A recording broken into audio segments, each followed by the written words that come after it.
Welcome to the Property Investors Handbook Podcast. I'm your host, Adam Bell, and today we're going to have a look into how to furnish your rental properties for maximum appeal and functionality. We're joined again by Colleen Sutherland, owner of Sutherland's Property Management Group, who brings a wealth of experience in optimising rental spaces. So let's get some insider tips on furnishing your investment.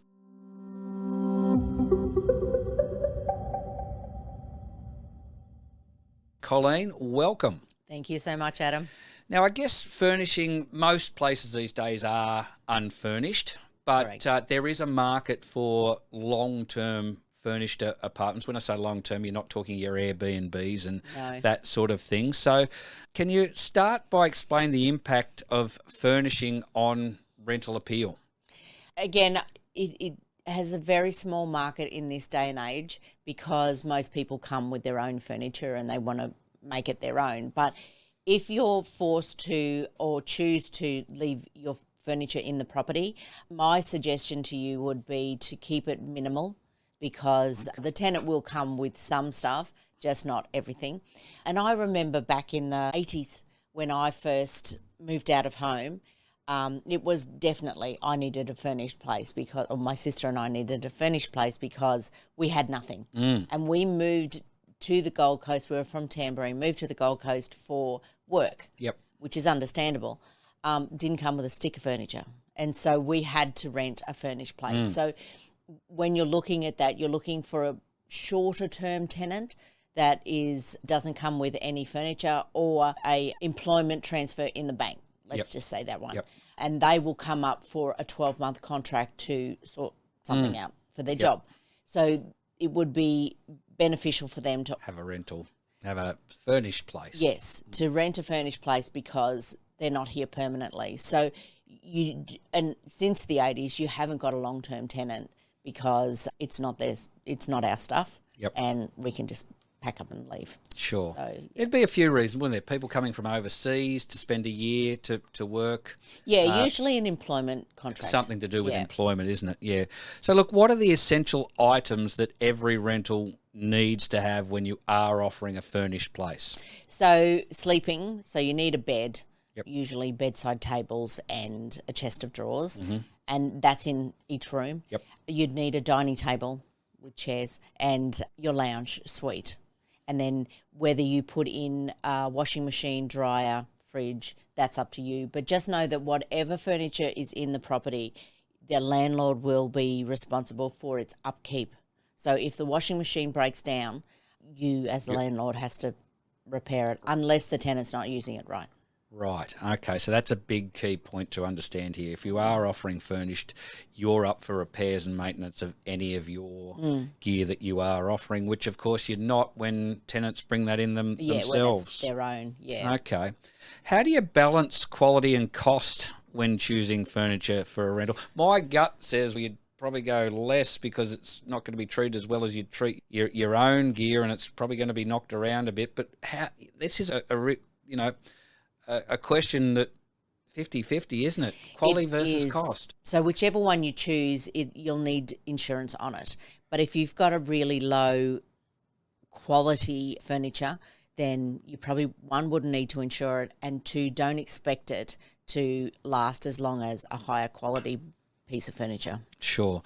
What common furnishing mistakes should landlords avoid? Have you seen some? I have, and that's when you leave your paintings or prints on the walls. You've got vases that can easily be knocked over. You're wanting to furnish it very basically without all the cutesy zhuzhing things that can just break or be taken even. Yeah, true. There is a list. There's an inventory list, whether it's knives and forks or it's beds. There's always an inventory. So you just want to furnish it to be functional.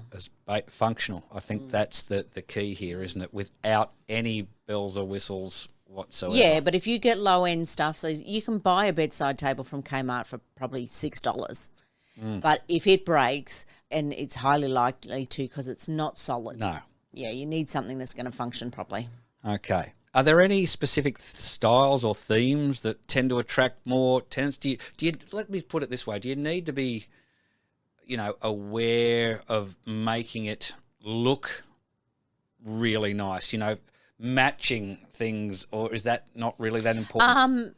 It is important in holiday rentals because I know I've been to some places and you've got the cane lounge and it's so uncomfortable. True. But it's cheap and they can replace pieces.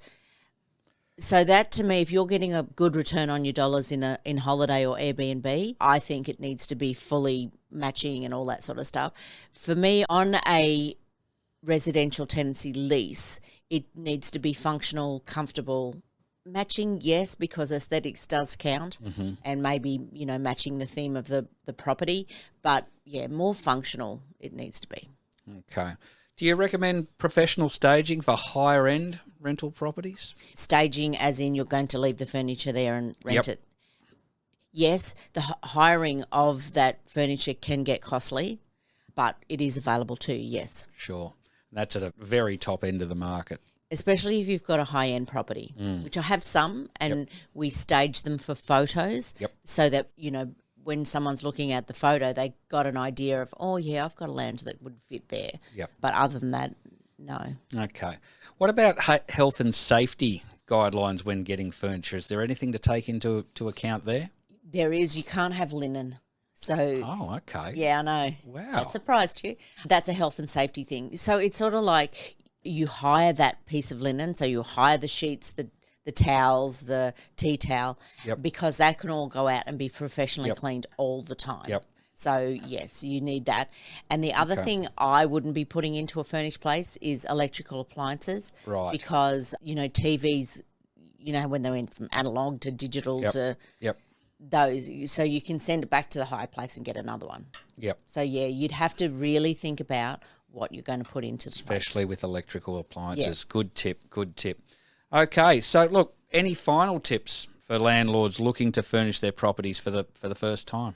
Yeah, make sure that you look at it as in functionality and then aesthetics and then cost. Okay. Because the lower cost, the easier it's going to break. But look, at the end of the day, I think with this discussion, would I be right in saying you're probably on a better thing to be going unfurnished in the today's market, in today's world? It's a lot less to manage, and more people have got stuff they want to bring in, so that would be ultimately the way to go. That'd be the way to go if investment is your long-term scenario. If it's short-term because you've had to go away for a job and you don't want to pack all your stuff up and put it in furniture storage, then yes, leave it there. Have an insurance on it because, something may happen to anything that you've got in there, and your first point would be claiming it on insurance. Sure. Fantastic. Well, look, thanks for tuning into today's episode on furnishing your rental property. A big thanks to Colleen for sharing her valuable insights. For those looking to enhance their rental spaces, remember the balance of style, functionality and budget that we've talked through today. Now, check out Sutherland's Property Management Group online for more resources, www.spmg.com.au, and join us next time as we continue to explore aspects of property management. Until then, happy investing, and thanks once again, Colleen. Thanks, Adam.